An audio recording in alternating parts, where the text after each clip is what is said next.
पितरस्य उपासते तया मामद्य मेधयाग्ने मेधाविनं कुरु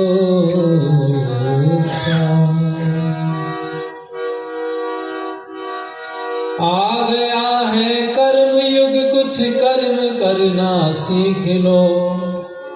देश धर्म जाति के लिए हंस हंस के मरना सीख लो।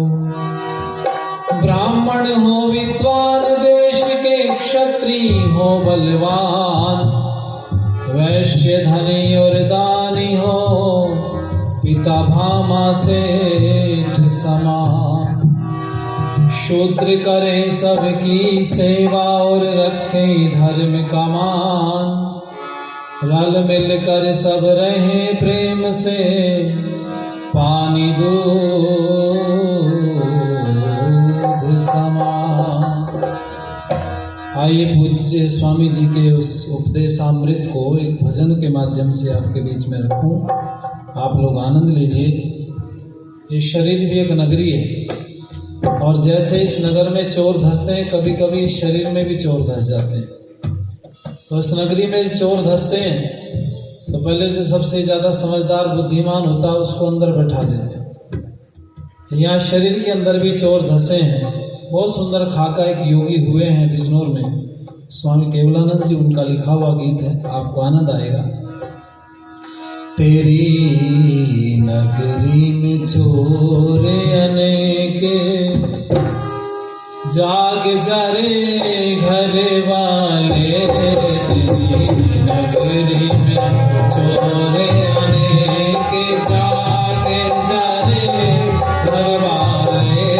तेरी नगरी में चोर अनेक, जाग जा रे घर वाले। तेरी नगरी में चोर अनेक, जाग जा रे घर वाले। तेरी नगरी में चोर।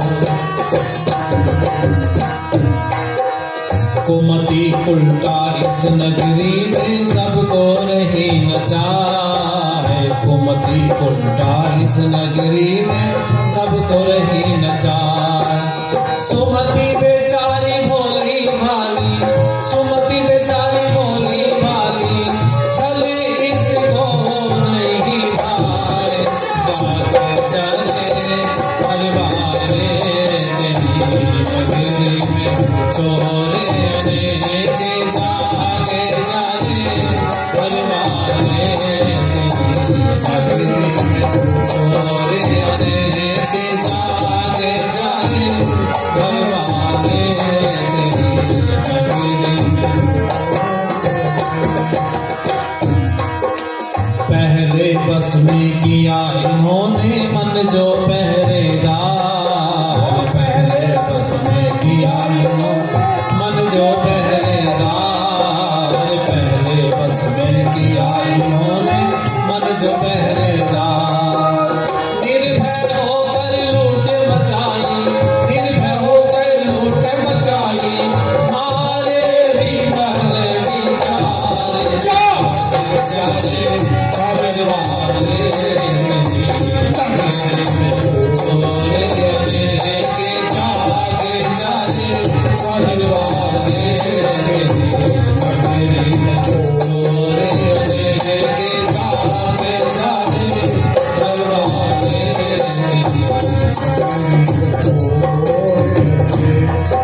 धर्म भीत में कुंभल दे रहे दम्भोर अहंकार, धर्म भीत में कुंभल दे रहे दम्भोर अहंकार।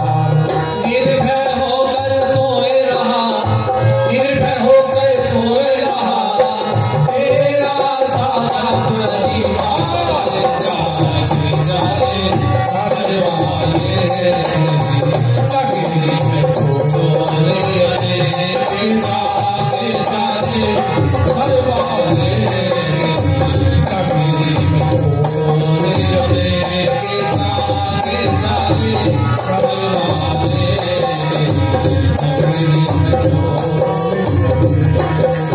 आप रूप धन से जा जोड़ा सुख सागर का द्वार, हो पाप रूप धन से जा जोड़ा सुख सागर का द्वार। अरे केवल कब से जगा रहे हैं, केवल कब से जगा रहे हैं, अब तो होशियार जागे जाए घर वाले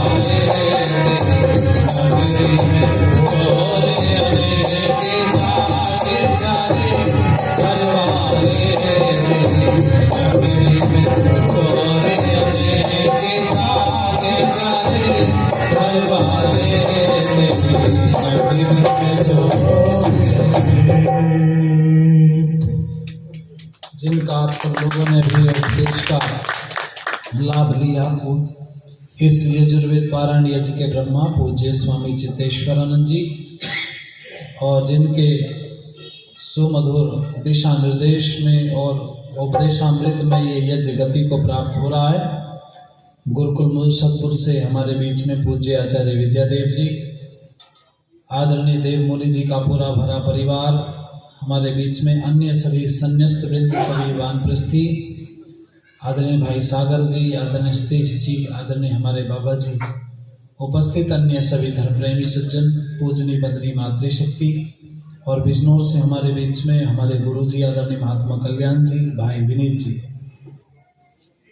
परमात्मा की बड़ी विशेष कृपा है कि हम अपने जीवन को अच्छा बनाने के लिए प्रयत्न कर रहे हैं और स्वामी जी ने जो बातें हमारे बीच में रखी, ऐसा लग रहा था कि वैराग्य की तरफ हम लोगों की गति हो रही, लेकिन अंदर जो ये लोभ मोह अहंकार ईर्ष्या द्वेष राग इतनी सारी चीज़ें जो भरी पड़ी है ना, तो ये अच्छा सुनते, अच्छा देखते, अच्छा बोलते हुए भी हमें अच्छे रास्ते पर जाने से रोकती।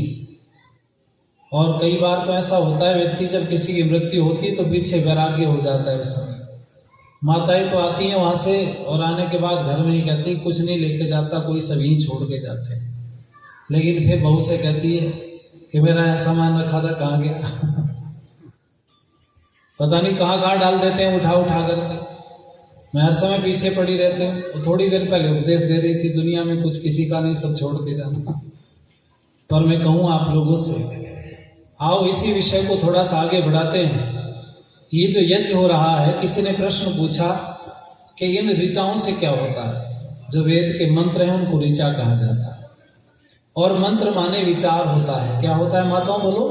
विचार। मंत्र माने विचार। जैसे कहते हैं ना कि फला व्यक्ति ने उसको एक मंत्र दे दिया और उसका काम बन गया।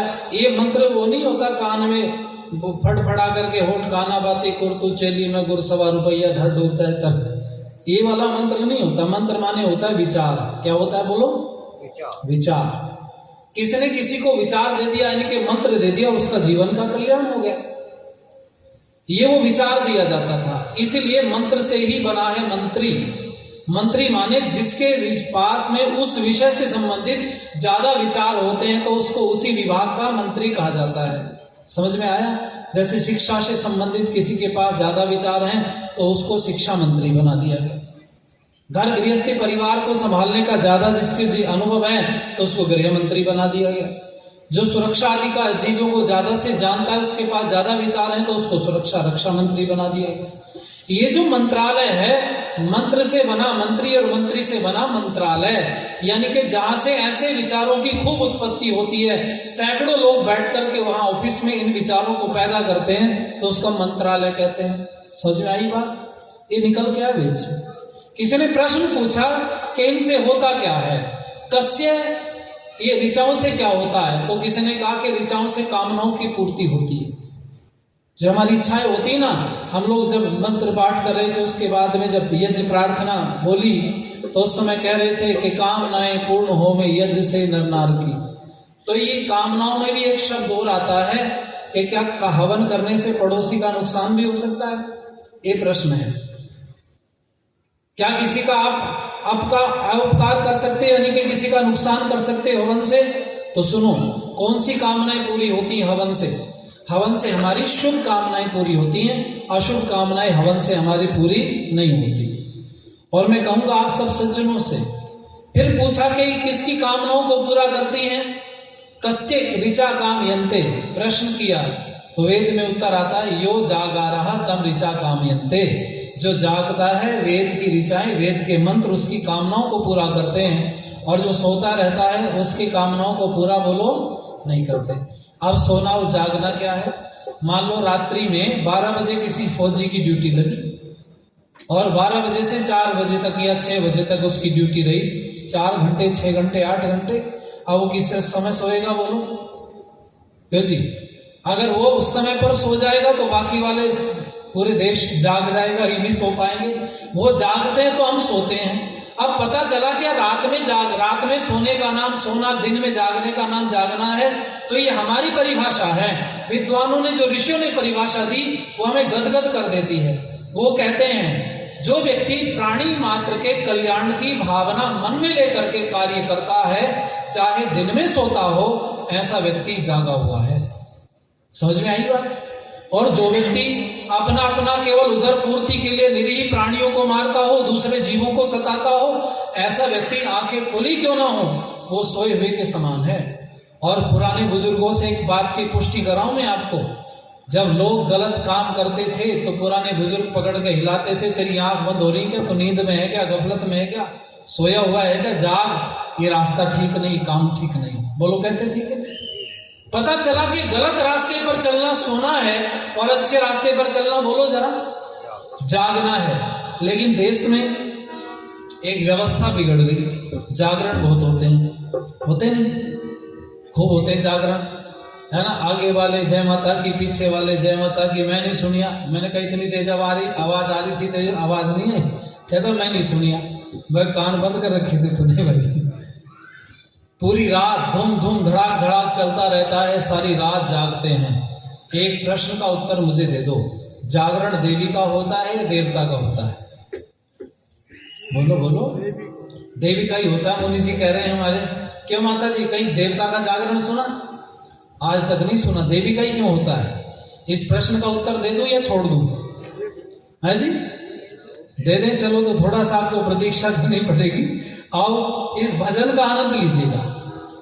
जो जागरण देवी का ही हो सकता है, देवता का हो नहीं सकता। क्योंकि ध्यान देना, मेरे को एक प्रश्न का उत्तर दे दो। ये माताएं और पुरुष सारे जने बैठे हैं, सुबह को घर में पहले कौन जागता है, स्त्री या पुरुष? बोलो।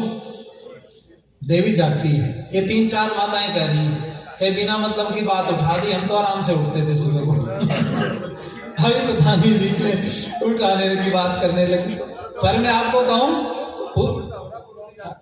जी अच्छा, तो आप सतीश जी आप पहले जागते इसका। अच्छा चलो जी, हम प्रार्थना करेंगे बहन जी कहीं मिले तो। मैंने कहा ठीक करो मामला। देखो माताओं, घर में स्त्री जिसमें जागेगी उसका घर उन्नति की तरफ जाएगा। मेरी दादी एक बहुत बढ़िया बात कहती थी। वो कहती थी एक तो बिना नहाए रसोई में नहीं जाना चाहिए माताओं को। अब क्या है, सारा काम निपटा के तब नहा धोके कपड़े पहनती है। ये नियम तरीका गलत है। घर से बीमारी तुम्हारे कभी जाने वाली नहीं, कहीं नोट कर लेना इस बात को। माताओं को सुबह स्नान आदि करने के बाद ही रसोई में कुछ बनाना चाहिए, समझ गए? 2 तरह के कपड़े रखो, अगर अच्छे बहुत अच्छे पहने तो दोपहर के बाद में बदल लो, कोई बात नहीं, दोबारा स्नान कर सकते हो। आजकल तो गीजर लगे हुए, घर में नहाने में कितनी देर लगती है। सुबह को बिना नहाए भोजन स्त्री को नहीं बनाना चाहिए। अगर बनाती है तो घर सारा रोगी रहेगा। एक तो नींद याद कर लो, और दूसरा जो स्त्री घर में पुरुषों से पहले जाग जाती है उसका घर कभी भी पतन की तरफ नहीं जाता, और जो स्त्री पुरुषों के बाद जागती है उसका घर कभी उन्नति की तरफ नहीं जाता। इसमें पीछे कारण है, वो कारण मैं आपको गिनाऊंगा, पर आओ जरा आनंद लीजिए। हम ऋषियों को दोष दे देते हैं जरा सी देर में, अजी अब तो नया जमाना है, पुराने जमाने की बात मत करो। मैंने कहा हाँ जी सही बात कह रहे हैं आप, अब तो नीम पे आम लगते हैं। क्यों जी? ये नीम ही लगता है, नीम पे नीम ही लगता है। अच्छा पहले हवा दाएं बाएं चलती थी, अब ऊपर से चलती होगी, ऐसी चलती है। अच्छा पहले बारिश ऊपर से आती थी, अब दाएं बाएं आती होगी। अच्छा क्या बदला फिर बोलो? जमाना नहीं बदला, हमारी सोच बदली। संसार में क्या दिखाई देता आपको जिसमें परिवर्तन हो गया हो? ये ईंट पत्थर पहले भी थे, ये मिट्टी की ईंट बनी हुई थी, गारे की थी, उसको पका करके पक्की ईंट बना ली गई, और जो पत्थर घरों में लगता था उसको चूरा करके सीमेंट बना के थेप दिया। थोड़ा परिवर्तन आया, मटेरियल वही है। और मैं कहूंगा आज आप लोगों से आनंद लीजिएगा, ऋषियों को दोष ना दे करके हम अपने में ढूंढे कि कहाँ गड़बड़ हो गई है। इसलिए आइए, अरे देश का छोटा बड़ा कैसा दीवाना हो गया, देश का छोटा बड़ा कैसा दीवाना हो गया, रास्ता कहते हैं ऋषियों का पुराना हो गया, रास्ता कहते हैं ऋषियों का पुराना हो गया, रास्ता कहते हैं ऋषियों का पुराना हो गया, देश का छोटा बड़ा कैसा दीवाना हो गया, देश का छोटा बड़ा कैसा दीवाना हो गया, रास्ता कहते हैं ऋषियों का पुराना हो गया, रास्ता कहते हैं ऋषियों का पुराना हो गया, रास्ता कहते हैं ऋषियों का पुराना। रास आती हैं रसीली होटलों की सब्जियां। अब ध्यान देना, अब घर में अतिथि आ जाए, देखो मुनि जी आपका मैं बड़ा धन्यवाद करूंगा और सारे देश में जा जाके सुनाऊंगा। मैंने कहा ग्रेटर नोएडा में भी हमारी माताओं ने चूल्हे में भोजन बना करके रोटी बना के खिलाई, बहुत बढ़िया। इनके लिए ताली बजाओ एक बार, है ना? नहीं तो सब जगह गैस गैस गैस गैस खा के पेट में भी गैस ही रहती है, परेशान घूम रही सारी दुनिया बड़ी श्रद्धा से। और ऐसे नहीं, मैंने देखा नहीं कल किसी का मुंह चढ़ा हुआ कि हम तो देखते हैं छोटा सा भी आयोजन हो तो माताओं की एक डिमांड पहले होती, हलवाई बुला लेना। मैंने कहा भाई क्यों? बोले हमारे बस की नहीं, 10 20 50 आएंगे और हर समय वो कभी चाय बनाओ, कभी पानी लाओ, कभी ये लाओ, कभी वो लाओ। लेकिन घर में मैंने देखा एक भी व्यक्ति का ऐसा नहीं देखा मैंने कि जैसे कार्यक्रम थोपा हुआ। सागर जी बहुत बड़ी बात है, और मैं कहूंगा कि इतना अच्छा परिवार शायद ढूंढने से दूसरा कोई मिलता है, ये बहुत बड़ी बात है। तो मैं माताओं से कहूंगा कि बाकी घरों में भी जाते हैं हम लोग, तो रात्रि को चले गए सागर जी, रात को 11-12 बज रहे, हमने दरवाजा खटखट किया तो आदमी आया उठ करके, हाँ जी। मैंने कहा जी ट्रेन लेट हो गई थी, हम तो रात को आ जाते 8-9 बजे तक, पर क्या करें 2-3 घंटा लेट। तो उसने कोई बात नहीं, कार्यक्रम सुबह होगा, आराम से अब आप सो जाओ, भोजन की बताओ। तो मैंने कहा भाई देख लो आप, ट्रेन में तो खाते नहीं। तो उसने जाके पत्नी को उठाया तो शेर की तरह गाज के पड़ी, क्या है सारे दिन तुम्हारी उठमरी करती रहो और रात को पता नहीं कहाँ से पकड़ के लाते हैं। तूने बुलाया तू ही देख। तो मैंने कहा उनसे भाई साहब आप आ जाओ, अगर बिस्तर उस्तर लग जाए तो ठीक है, पर तहजीज हो जाएगी, कोई बात नहीं। मैंने कहा रोटी नहीं मिलती पर गाली तो मत खिलाओ। पर मैं कहूँ आप लोगों से ध्यान देना, मेरी दादी एक बात कहती थी, तो छोटी मोटी उपदेशक थे, बिना पढ़ी लिखी महिला थी, लेकिन कहा करती थी घर में कोई अतिथि आ जाए तो बढ़िया बढ़िया व्यंजन बनाने में मत लगो, जैसा उस समय पर हो रूखा सूखा वैसा खिला दो, क्योंकि पता नहीं सामने वाला भूखा है क्या, पता नहीं कब से उसको भोजन नहीं मिला। अब तुम व्यंजन बनाने में तुमने 2 घंटे लगा दिए, वो बैठा गाली दे रहा अंदर से कि कुछ आया नहीं, कुछ आ गया होता। ध्यान देना जरा कि रास आती है रसीली होटलों की सब्जियां, रास आती है रसीली होटलों की सब्जियां, चौका चूल्हा और रसोई बैठ खाना हो गया, चौका चूल्हा और रसोई बैठ खाना हो गया, देश का छोटा बड़ा कैसा दीवाना हो गया, देश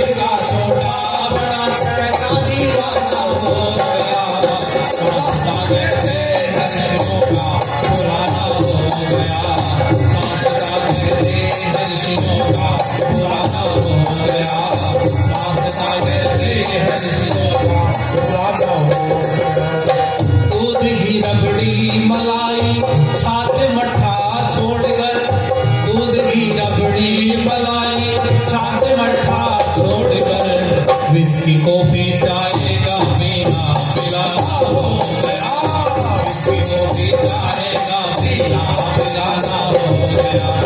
देश का छोटा बड़ा कैसा दीवाना हो गया, देश का छोटा बड़ा कैसा दीवाना हो गया।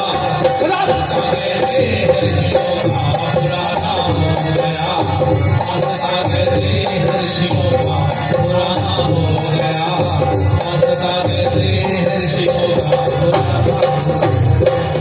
इसलिए भाई जवाने को तो दोष दो बिल्कुल भी मत, रत्ती भर भी। दोष किसका? हमारा है। हमने अपनी सोच बदल ली और विकासवाद के चक्कर में हमने दुखवाद उठा लिया। इतना कष्ट झेलते जा रहे हैं। अगर पुरानी चीजों को हम देखें तो आज भी उनके अंदर रस है। पहले वो बफर सिस्टम चलता था, डोंगा सिस्टम है ना, लोग जाते थे थाली लेके अपने आप उठा के खाते थे। मैंने सोचा इसको बफर सिस्टम क्यों कहते हैं, तो बफेलो से चला। बफेलो माने भैंस होती है, भैंस खड़े खड़े खाती है, तो उन्होंने बफेलो से कर दिया बफर सिस्टम। अपन भी लो तो खाए खड़े खड़े। लेकिन अब क्या हुआ जी, अब मेज डलने लगी, बीच में कुर्सी आ गई, वेटर आ गए, अब लौट के वहीं आना पड़ेगा तुम्हें। अभी कुर्सी उस पर भी नहीं पूर्ति हो पाती। मान लो एकदम से 500 लोग आ गए, 200-400 आ गए, तो कैसी व्यवस्था बिगड़ जाती है।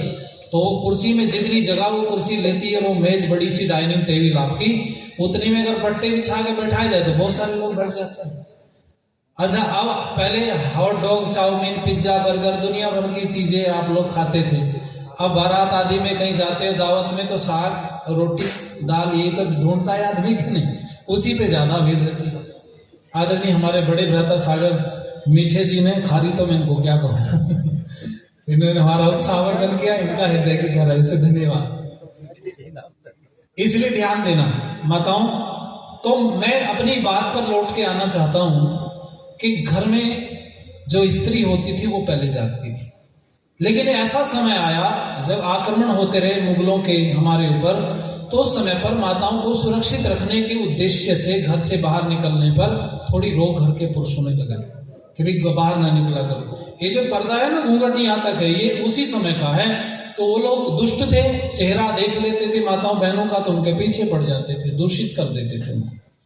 तो ये करके भाई दिखेगा ही नहीं चेहरा तो पीछे ही नहीं पड़ेंगे, तो ये करके पर्दा होना शुरू हो गया। हमारी पर्दा प्रथा नहीं थी, यहाँ सर रख के जरूर माताएं बहनें रखती थी घर में। और मैं आपसे कहूं कि ये भी गड़बड़ पर्दा जो करती है ना हमारी माताएं बहनें, वो घर में ही करती हैं। जब बाजार जाती मार्केट, किसी का पर्दा नहीं मिले आपको क्यों जी? अच्छा, पर्दा किससे करना है, अपनों से गैरों से? बोलो। और हम किससे करने पे लगे हुए? अपनों से। वो दुकान पे बैठा पता नहीं सड़ा भूसा कौन पता नहीं कहाँ का, उससे कोई पर्दा नहीं। हमने तो, हमें भी घर में बहुओं से विवाह होते रहे, घर में बहुएं आती रही, तो हमारी माताजी पिताजी ने नियम बना लिया बाहर के आए तुम पर्दा करने में स्वतंत्र हो, ठीक है। घर में किसी से भी, आपके जो ससुर हैं या और दूसरे हैं, हमारे ताऊ जी हैं, दादाजी, उनसे किसी से कोई पर्दा नहीं करना। सर पे कपड़ा रखती हैं और सब बहुएं ऐसे जैसे बेटे बात करते हैं उसी तरह से वो घर में व्यवहार करती हैं।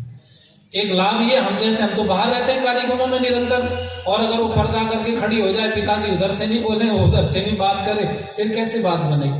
तो जो बेटे की है वो पूर्ति बहू कर सकती है घर के अंदर, अगर वो समझदार है।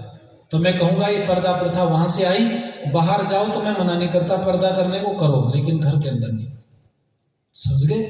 एक तो ये, और दूसरा वो जो मुगलों की वजह से घर में माताओं को बाहर निकलने पर रोक लगा दी, तो जल्दी उठने का ही काम खत्म हो गया। क्योंकि पशु अलग होते थे और हम रहने का घर अलग होता था, घेर अलग होता था, तो घेर में जाने में वो सब कुछ आती थी। इसलिए पुरुष अपने से काम निपटा करके, तब स्त्री देर से उठने लगी, और ये उठते उठते देर से उठते इसको 300-400 वर्ष हो गए देर तक सोते हुए। 1-2 वर्ष नहीं हुआ, ये आक्रमण होते रहे और हम लोग बर्बादी के कगार पर चलते रहे। ध्यान देना, स्त्री सोती रही, इसलिए देश के अंदर पुरुष जागे नहीं, यानी कि वो अच्छे रास्ते पर नहीं चले। लेकिन स्वामी दयानंद सरस्वती जी के बाद से उन्होंने कहा कि स्त्री ब्रह्मा बभू विधा, बड़े सारे नारे लगाए स्वामी जी ने।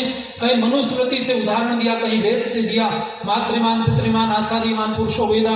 तब माँ की महिमा स्वामी दयानंद ने गाई, तो उसके बाद में जागरण शुरू हुए। जागरण माने जागना, कहा कि स्त्री को जल्दी जागना चाहिए और स्त्रियां जागना शुरू हो गई। जब स्त्रियां जागना शुरू हो गई तो हमारे ही पौराणिक भाइयों ने जागरण शुरू कर दिया। तो स्त्री नहीं कहा जाता, यहाँ पर जब भवन पर बैठते हैं तो स्त्री पुरुष किसी को नहीं कहा जाता, यहाँ देवी और देवता कहा जाता है। पुरुष को देवता कहा जाता है और स्त्री को बोलो हवन में, अरे बोलो भाई, देवी कहा जाता है। कहा जाता है कि नहीं? तो वो उपदेश तो हम जैसे लोगों ने दिया कि ये देवी का जागरण करो, देवी को जागना चाहिए। अब हमारा कोई पौराणिक भाई बैठा होगा, उसने अपना वो मंदिर वाली देवी को जगाना शुरू कर दिया। अच्छा, मंदिर वाली देवी सोती भी है क्या? सोया हुआ तो वास्तव में भक्त है और जगा रहा है देवी को। देवी का ही जागरण इसलिए है क्योंकि घर की देवी को जगाने के लिए जागरण शुरू हुआ था, लेकिन घर की देवी को छोड़ करके जागरण कहाँ शुरू कर दिया बोलो? मंदिर में। अब वो तो देवी सोई नहीं, उसको जगा क्यों रहे हो भाई? सोया हुआ तो ये भक्त है जो भांग पी करके, अंडे खा करके और शराब पी करके और नशा करके जब जोर से बोलो जय माता, सारे बोलो जय माता दी, पूरी रात शोर मचाता है। मेरे को एक जगह जागरण हो रहा था तो मुझे बुलाया जिन्होंने जागरण रखा था कि आप आना थोड़ी देर के लिए आशीर्वाद देने के लिए। मैंने कहा मेरा आशीर्वाद ना लो तो ज्यादा बढ़िया। बोले नहीं आप आ जाओ। मैं चला गया। मैंने जागरण वालों से पूछा, मैंने कहा भाई आपको पता है देवी का देवता का मतलब क्या होता है? बोले जी यही जो मूर्तियां रखी इन्हीं को कहते हैं ना देव शब्द का मतलब। देव का अर्थ होता है माताओं देने वाला। क्या देने वाला? बीड़ी सिगरेट मांस अंडा गुटखा छुटकी शराब या गाली, ये देने वाला देव नहीं होता। देव का मतलब होता है जीवन देने वाले को देव कहते हैं। और वो जीवन देने वाले 5 तो हमारे चेतन देव हैं और ऐसे अगणित है जिनको गिना नहीं जा सकता। ऐसे जड़ हैं। जड़ तो पृथ्वी अग्नि वायु आकाश ग्रह उपग्रह नक्षत्र तारे सूर्य चंद्रमा वनस्पति औषधियां, ये जड़ देवता हैं जो हमें जीवन दे रहे हैं। बोलो पृथ्वी के बिना जीवन चलेगा? हवा के बिना, पानी के बिना? ये सब देव, ये तो जड़ है। लेकिन चेतन देवताओं की जब बात आती है तो दुनिया में सबसे पहली देवता है माँ। अगर वो दुनिया में माँ नहीं होती तो हम आते कहां से? इसलिए हमारे लिए सबसे पहली चेतन देवता कौन है बोलो? माँ। और दूसरा कौन है? पिता, क्योंकि बिना पिता के माँ ला ही नहीं सकती थी। 2 हो गए, माँ और पिता के बाद में तीसरा है आचार्य। आचार्य कौन होता है जी? जिसका आचरण श्रेष्ठ और ग्रहण करने योग्य होता है, उसको आचार्य कहते हैं। आचार्य जी जैसे मंच पर बैठे विद्वान, ये तो आचार्य हैं ही, लेकिन इनके अलावा माताओं जिसने आपको भोजन बनाना सिखाया अच्छे से, बोलो आचार्य है कि नहीं? जिसने साफ सफाई बर्तन धुलने या कपड़े धोने सिखा दिए, वो भी आचार्य है। जिसने आपको आपके पति से बाकी परिवार से व्यवहार करना सिखा दिया, वो भी आचार्य है। और आपको भी मैं कहूंगा, ये मंच से इतर भी आचार्य हैं जिन्होंने खेती बाड़ी करनी सिखा दी आपको, वो भी आचार्य हैं। जिसने गाय भैंस का दूध निकालना सिखा दिया, क्या वो आचार्य की श्रेणी में नहीं आएगा? ये जो जीवन जीने की कलाएं सिखा रहे हैं वो आचार्य हैं, इसलिए ये भी पूजनीय हैं। माँ पिता आचार्य। और चौथा है अतिथि। ए माने नहीं, तिथि माने समय। तिथि को कहा गया है गणित ज्योतिष के आधार पर जिस समय को हम बांध लेते हैं उसको हम तिथि कहते हैं, और जिस समय को नहीं बांध पाते उसको हम अतिथि कहते हैं। या हम जैसे को तो निमंत्रण दे करके आदरणीय मुनि जी ने पहले ही बुला लिया, लेकिन कोई विद्वान ऐसे आ जाए हमारे बीच में जिनको निमंत्रित नहीं किया हो और उपस्थित हो जाएं, विद्वान हो, सदाचारी हो, परोपकारी हो, सत्य वक्ता हो, ऐसे व्यक्ति को अतिथि कहा जाता है और उसका लाभ लेना चाहिए। कई घरों में आ जाते हैं वो घंटी बजाने वाले, है ना, और वो शोर मचाते हैं। और वो महात्मा जी तो गाया करते थे, तेरी पड़ोसन कर रही दान तो क्यों बैठी है जजमान हर गंगे। शोर मचाते दरवाजे पे आके, राह जाती, फिर वो पूरा माथा यूं करके चंदन लगा के मिलते होते शोर मचाना शुरू कर देते। आपको देखते ही ना ना ना ना 10-20 रुपए से महाराज का कुछ नहीं होगा, महाराज तो साल में एक बार आते हैं दरवाजे पे, बस 500 रुपए का सवाल है माता। यही बोलते आके। अच्छा एक काम किया करो, घर में कोई अतिथि आए माताओं तो उसको कहना भैया भोजन पानी जो तुम्हें चाहिए तो हम अपनी परिस्थिति से आपकी सहायता कर सकते हैं, धन नहीं देंगे तेरे को। या तो तू सच बोल करके मांग ले कि भाई मैं गृहस्थी हूं, मेरा घर का पालन पोषण ठीक नहीं हो रहा है, इसलिए अपनी आजीविका चलाने के लिए तुमसे कुछ मांग रहा हूं, तो कोई उसमें दोष नहीं है। अगर अपनी सच्चाई बता करके व्यक्ति आपसे कुछ दान मांग रहा है तो उसकी सहायता करनी चाहिए, लेकिन झूठ छल कपट बेईमानी का सहारा करके कोई आता हो तो ऐसे की कोई भी सहायता बोलो नहीं करनी चाहिए। मैंने देखा तम्बाकू मुंह में भरा हुआ है और मांगते फिर रहे हैं, और साधुओं का वेश धारण कर दिया, उन्होंने बदनाम कर दिया साधुओं। मैं संस्कार शाला ही चलाता हूँ स्कूलों में, तो मैंने एक बार बच्चों को अलीगढ़ में एक संस्कार शाला चली, तो बाद में समापन वाले दिन एक बच्चा मेरे पास आया, गुरुजी मैं बोलूंगा कुछ। मैंने कहा भाई तू जो बोलेगा वो मुझे बता पहले क्या बोलेगा, कहीं तूने गड़बड़ बोल दिया और सारे लोग कहेंगे कि यही सिखाया तुमने 7 दिन इनको। कहने लगा ना नई बात है, अगर आपको सुना दूंगा तो पुरानी हो जाएगी। मैंने कहा भाई ऐसी कौन सी बात है जो किसी ने नहीं सुनी? बोला बस मंच पे दे दो, बस 1 मिनट दे दो, 30-60 सेकंड में बोल दूंगा। और हमने कहा भाई चल झेलेंगे, नई बात है तो कोई बात नहीं। वो मंच पे खड़ा हुआ, उसने बोलना शुरू किया। उसने कहा मथुरा में जाओगे तो कृष्ण मिलेंगे। कौन मिलेंगे बोलो, मेरे साथ आप भी बोलोगे आपको आनंद आएगा। मथुरा में जाओगे तो कृष्ण मिलेंगे, और अयोध्या में जाओगे तो राम मिलेंगे, और भूल से भी जेल में मत चले जाना क्योंकि बापू आसाराम मिलेंगे।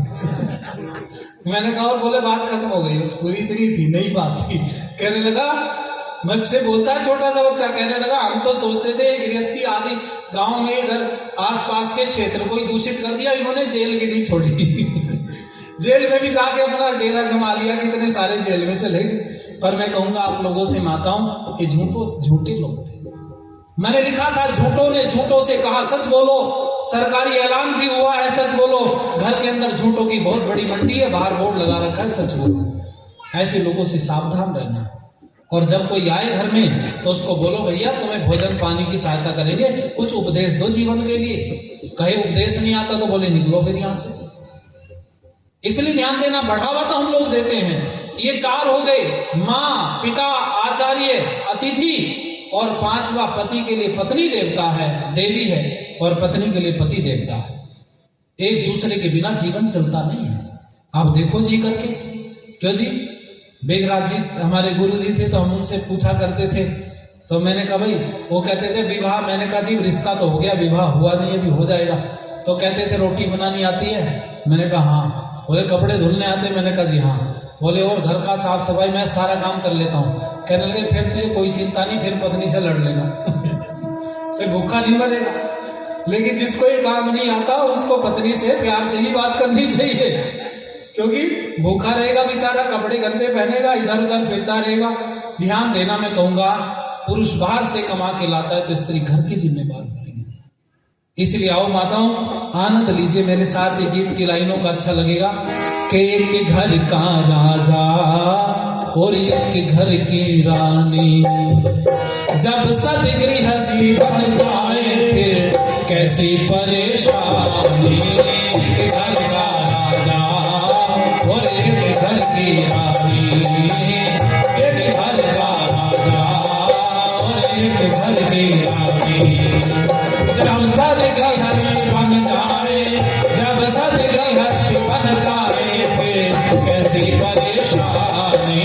एक घर का राजा और एक घर की रानी, एक घर का राजा एक घर की रानी।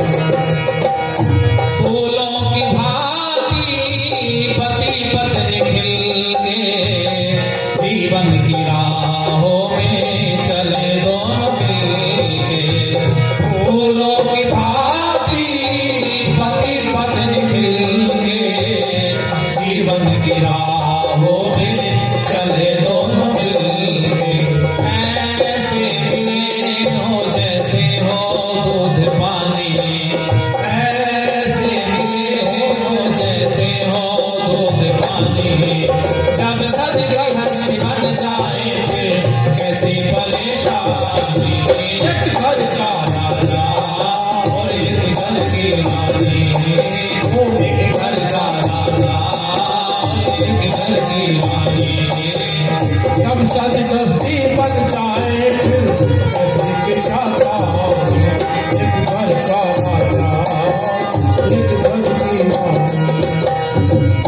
एक गाड़ी के 2 पहिए हो जैसे, उनकी तरह सदा मिलकर चलिए।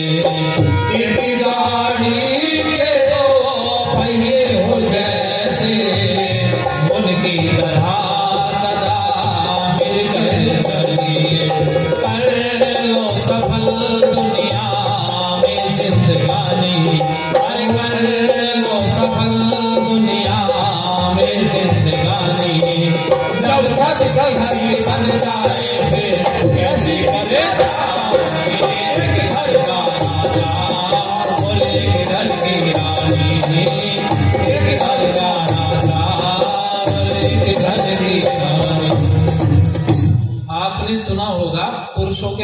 देवता नहीं लगाता, क्यों जी?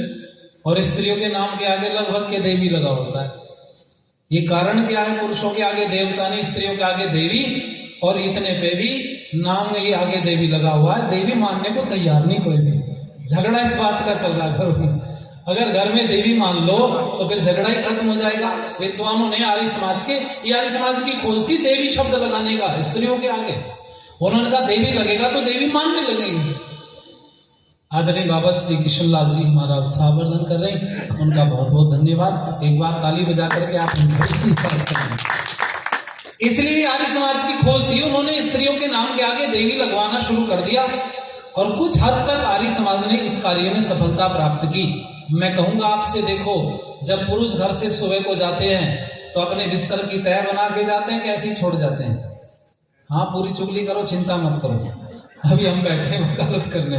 अच्छा, अपने कपड़े धो के जाते हैं कि गंदे ही छोड़ जाते हैं? अच्छा, बर्तन खाना खा के वहीं छोड़ देते हैं कि सही जगह रखते हैं जहां रखने से? सब माताएं हामी भरी मेरे साथ में सब पीड़ित हैं इस बात से। लेकिन चलो, ये आपका काम है। ये पीड़ित शब्द तो मैं गलत बोल गया, माताओं ये आपका कार्य है। लेकिन जब पुरुष शाम को वापस आते हैं तो बोलो, वस्त्र धुले धुलाए मिलते हैं कि नहीं आपको?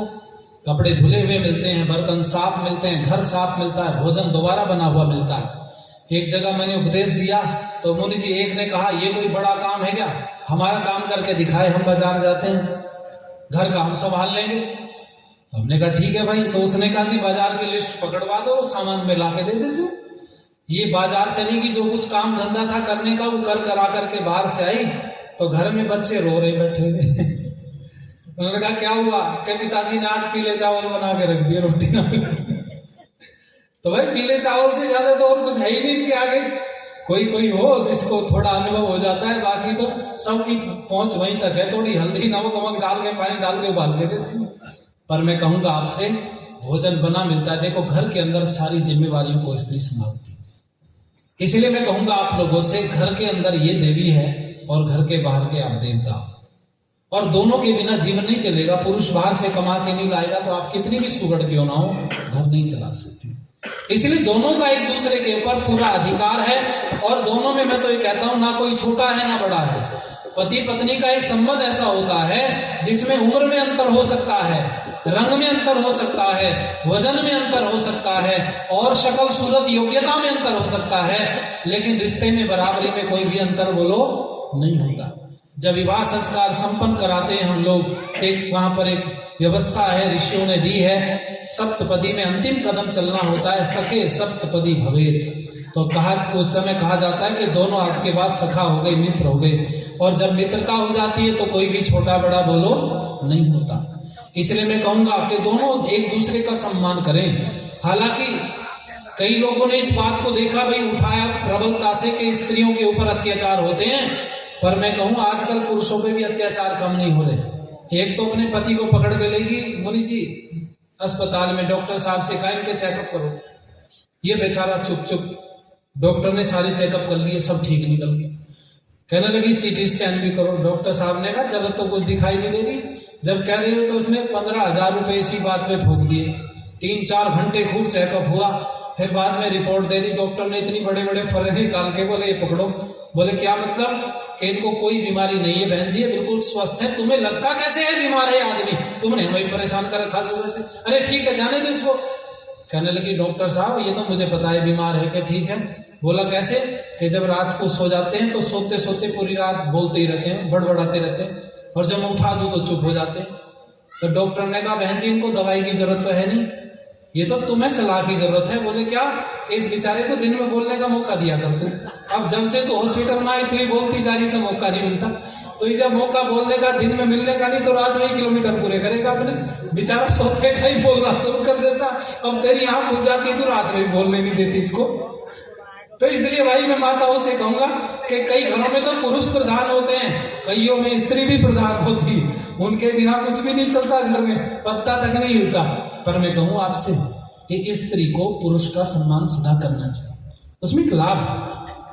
अगर आप पुरुष से ऊपर अपनी बात रख करके चलती हो तो घर के अंदर तो तुम हो सकता है कि मुखिया बन जाओ, लेकिन घर के बाहर तुम्हारा केवल अपमान ही होगा, कोई तुम्हें सम्मान की दृष्टि से देखने वाला नहीं है। लेकिन अगर आप अपने पति का सम्मान करती हैं तो आप संसार भर में पूजनीय मानी जाती हैं। सब लोग आपका सम्मान करते हैं कि देखो भाई, खराब आदमी होते हुए भी इसने निभा लिया बेचारी ने, ऐसा शब्द बोलते हैं लोग। इसलिए मैं कहूंगा माताओं आपसे, मोदी जी मेरे से गलती होगी, आज जब मैं बैठा मैंने मोबाइल का टाइम ही नहीं देखा था जी, समय समाप्ति की तरफ है। बस आइए कुछ लाइनें कह के मैं पीछे को हटूंगा। माताओं, इसलिए वो जागरण देवियों का था। घर में स्त्री को जगाना था, उसके जगाने के लिए सबने यत्न किए। महाभारत में भी एक उदाहरण पढ़ा हमने, सत्यभामा का और द्रौपदी का संवाद। ये सत्यभामा कौन थी? ये योगेश्वर कृष्ण की पत्नी का नाम था, और वो रुक्मणी को ही सत्यभामा कहते थे। रुक्मणी के अनेकों नाम थे, मतलब ऐसा कहीं कहीं पढ़ने के लिए मिलता है कि उसी के 8 नाम रखे हुए थे गुणों के आधार पर। तो रुक्मणी ने एक दिन द्रौपदी से पूछा, इतने बड़े परिवार को संभाल के कैसे रखती? बाकी की बातें तो सायंकाल में कल करेंगे, पर मैं इस समय पर इतना कह देना चाहता हूं आपसे कि द्रौपदी ने कहा था, मैंने मेरे जीवन की कुछ 5 चीजें ऐसी बांध ली हैं जिनसे मेरा परिवार इकट्ठा है। वो सबसे पहली बात यही थी, द्रौपदी कहती है कि मैं सबके जागने से पहले जागती हूँ। और दूसरा कहा, मैं सबको सुलाने के बाद में बोलो, ऐसा ना हो कि घर की जिम्मेवार पहली चादर तान के सो जाए। कईयों को, किसी को बिस्तर मिला, किसी को रोटी मिली कि नहीं मिली घर में ना, घर में जो समझदार जिम्मेवार स्त्री है उसकी जिम्मेवारी है। कई तो मैंने देखा घर में रोटी बन रही और खुद भी खा रही साथ साथ, है ना। आजकल चल रही है कल्चर, क्योंकि दोनों ऑफिस जाते हैं पति पत्नी, तो एक रोटी उसको दे दी, एक अपने आप खा रही। और कई तो और भी गजब हो गया, मतलब वो स्क्रीन ऐसी जगह पर लगवा लेते हैं टीवी वाली कि रसोई में से दिखता भी रहे सब कुछ। एक तो अपने पति से बोली मेरा हाथ छूना, उसने छुआ, उसने कहा ठीक है। माथा छूना, उसने माथा भी छू के देखा। कहने लगा तो स्वस्थ है, बीमार क्यों लग रही? इसने कहा बीमार तो मैं इसलिए हूं, मैंने रोटी खाई, सारी रोटी फीकी लगी मुझे। वो देख रहा था बेचारा, बोलता कैसे, वो घर में स्त्री प्रधान थी। कहने लगा कि रोटी तो फीकी लगेगी, जब नाटक देखते हुए रोटी खाएगी। कहने लगी तुम तो मेरे नाटक के पीछे पड़े रहते हो, इस सीरियल में क्या सारी दुनिया देखती है, वही मैं ही देखती हूँ। उसने कहा मैं ये नहीं कह रहा। बोले और मैं ये कह रहा हूँ, सीरियल में से नजर हटी नहीं तेरी, और कटोरी में डुबाती टुकड़ा तो नमका मीठा लगता है कुछ, तो पानी के गिलास में डुबा डुबा के खाती। अब कह रही तबीयत खराब तेरी। तो भाई सबको सुलाने, सबको जागने से पहले जागना, सबको सुलाने के बाद सोना, और तीसरा सबको खिलाने के बाद में खाना, और चौथा सबके घर में आपस में एक दूसरे से वार्तालाप करना, और 5वीं सबसे काम की बात है, एक दूसरे की सुनना जरूर, पर एक दूसरे की किसी से लगाना नहीं चाहिए। बस ये सबसे ज्यादा काम की बात है घर अगर चलाना चाहते हो तो। और बस कुछ लाइनें और इसके बाद वाणी को विराम। कि ये भावना बना ले, मत कर बुरा किसी का, ये भावना बना ले, मत कर बुरा किसी का। उपवन ये जगमगा ले, उपवन ये जगमगा ले, करेंगे भला किसी का, ये भावना बना ले, मत कर बुरा किसी का, ये भावना बना ले, मत कर बुरा किसी का, मत कर बुरा किसी का, मत कर बुरा किसी का। परिहित के हेतु जिसने जीवन किया समर्पित, परिहित के हेतु जिसने जीवन किया समर्पित, धन धाम सब लुटाया, अपना स्वदेश गेहित, आया जो काम जगे, आया जो काम जगे,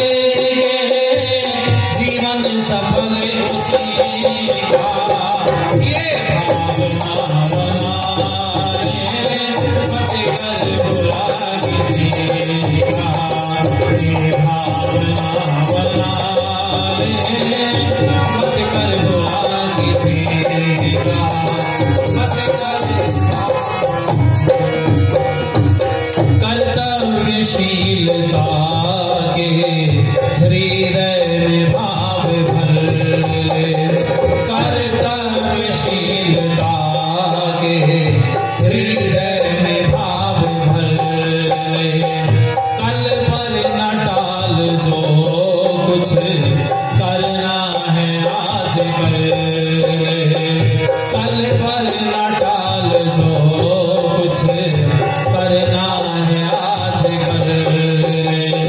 बज जाए कब नगाड़ा, बज जाए कब नगाड़ा, तेरा चला चलेगा ये भावना बना ले, रख कर बुला किसी का ये भावना बना ले,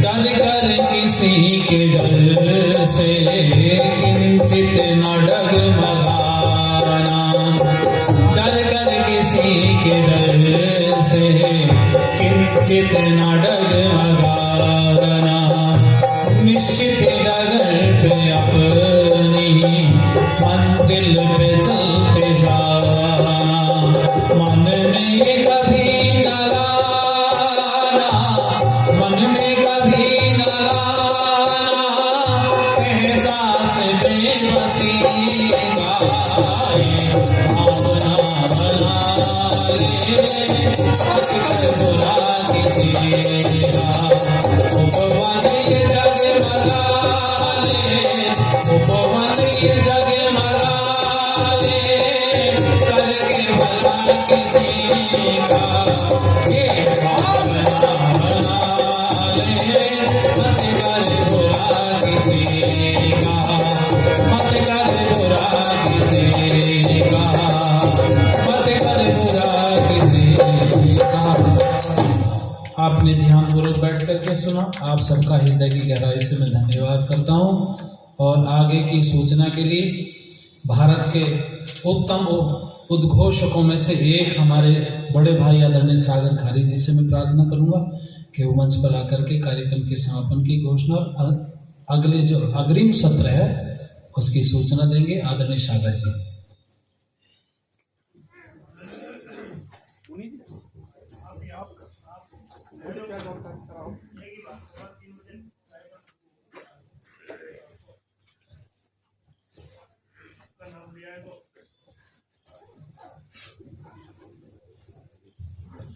बहुत सुंदर उपदेश विद्यार्थी जी का हमने सुना। गृहस्थ को लेकर विशेष इनका आग्रह रहता है, क्योंकि ऋषि दयानंद ने भी गृहस्थ आश्रम को सब आश्रमों में श्रेष्ठ माना है। अन्य जो आश्रम है, चाहे ब्रह्मचर्य हो, वानप्रस्थ हो, संन्यास हो, इसी